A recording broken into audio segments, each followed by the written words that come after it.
Hello students, good evening everyone. कैसे हो बेटा आप सब? आई होप आप सब बहुत अच्छे होंगे, बहुत अच्छे से अपनी स्टडीज कर रहे होगे। ये छोटी सी वीडियो मैं बना रहा हूँ अपने सीए फाउंडेशन जैन 25 वाले बच्चों के लिए। मैं उम्मीद करता हूँ आप सब बच्चों ने सितंबर वाला जो पेपर हुआ है एक्जैक्टली वो चेक कर लिया होगा और आपके पास ब्रॉडली एक आइडिया आ गया होगा किस टाइप का पेपर हमारा सीए फाउंडेशन में आता है। बहुत सारे बच्चे आप में से ऐसे होंगे जो फर्स्ट टाइम ठीक है अभी एग्जाम दे रहे हैं, उनको ब्रॉडली आइडिया नहीं है कैसे हम सीए फाउंडेशन के लिए प्रिपेयर करते हैं। तो इस वीडियो में मैं आपकी प्रिपरेशन स्ट्रेटेजी की बात करूंगा बेटा। तो हो सके सिर्फ 5 मिनट्स डिवोट करके इस वीडियो को पूरा देखना अच्छे से, ठीक है। आइए जी हम स्टार्ट करते हैं जल्दी से, ठीक है। अब आपके पास जो है सीए फाउंडेशन के लिए अप्रॉक्सीमेटली 100 डेज है। अगर मैं बात करूं 1 अक्टूबर से लेकर आपकी 10 जैन तक, अगर आप काउंट करोगे अप्रॉक्सीमेटली 100 डेज के आसपास आएंगे, ठीक है जी। एंड बहुत सारे स्टूडेंट्स ऐसे होंगे जो अभी सीए फाउंडेशन को प्रिपेयर कर रहे होंगे, उनका सिलेबस अभी तक कंप्लीट नहीं होगा। एक चीज मैं आपको यह वार्न करना चाहता हूँ, अगर आप सीए फाउंडेशन का जैन अटेम्प्ट के लिए प्रिपेयर कर रहे हो तो कोशिश करना 31 अक्टूबर तक आप अपना जो भी है सिलेबस पूरा का पूरा कंप्लीट कर लो, सो दैट आप एक कंफर्टेबल पोजीशन पे हो। आपके पास एटलीस्ट पूरे कंप्लीट 2 मंथ्स मिले आपको रिवाइज करने के लिए, ठीक है जी। बट स्टिल अगर हम रिवीजन स्ट्रेटेजी की बात करें तो मैं यहाँ पे रिवीजन स्ट्रेटेजी आपसे बोलूंगा 1 अक्टूबर से अपनी आप इंप्लीमेंट कर सकते हो बेटा, ठीक है। अब आपने एटलीस्ट 1 अक्टूबर तक मुझे लगता है 60 से 70% जो सिलेबस है ऑलरेडी कवर अप कर चुके होगे, ठीक है। और ग्रेजुअली और आपकी क्लासेस के अंदर सिलेबस आपका कंप्लीट हो रहा होगा, ठीक है। तो एटलीस्ट जो आपने सिलेबस ऑलरेडी कवर अप कर रखा है उसकी एक बार रिवीजन अपना करना आप स्टार्ट कर सकते हैं।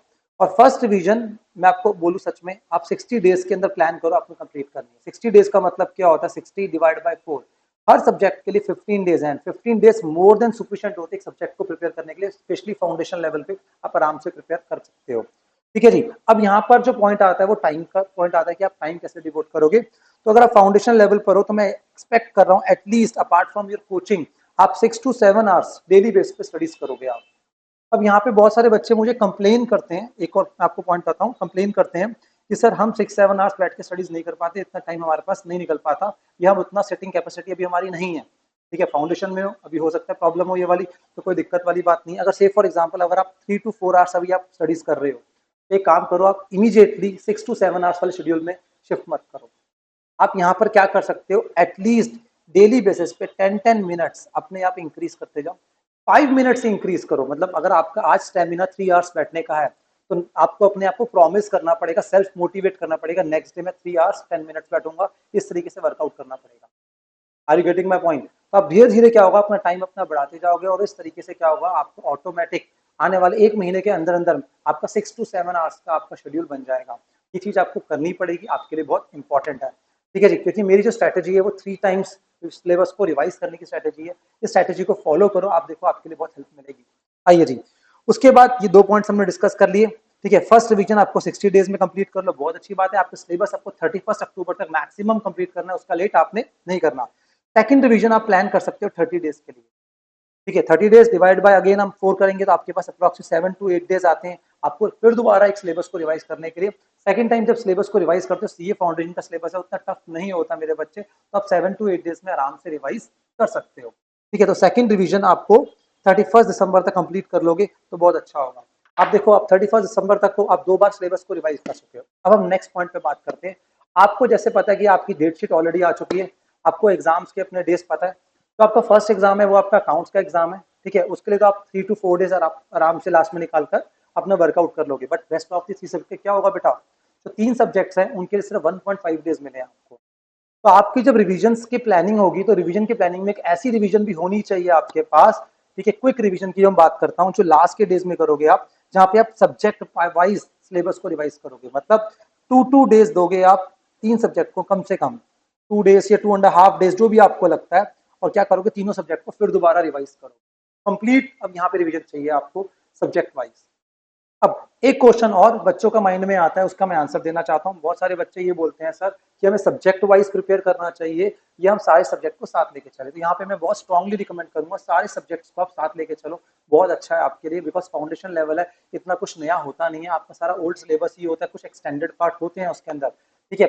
बट आप अगर सारे सब्जेक्ट को साथ लेके चलोगे मेरे अकॉर्डिंग बहुत अच्छा है। लाइक आपके पास अकाउंट्स है, आपके पास लॉ है, आपके पास इको है, आपके पास मैथ्स है, ठीक है। एक प्रैक्टिकल एक थ्योरी, एक प्रैक्टिकल एक थ्योरी, ठीक है। मैक्सिमम एक सब्जेक्ट को 2 घंटे आप डिवोट करोगे बहुत सफिशिएंट है। यहाँ पे इकोनॉमिक्स में 1 घंटा भी दोगे आप चलता है भाई, ठीक है। तो वो इंपॉर्टेंट है आपके लिए, आई बात समझ, ठीक है। आपका अकाउंट सब्जेक्ट है, लिख के प्रैक्टिस करनी है।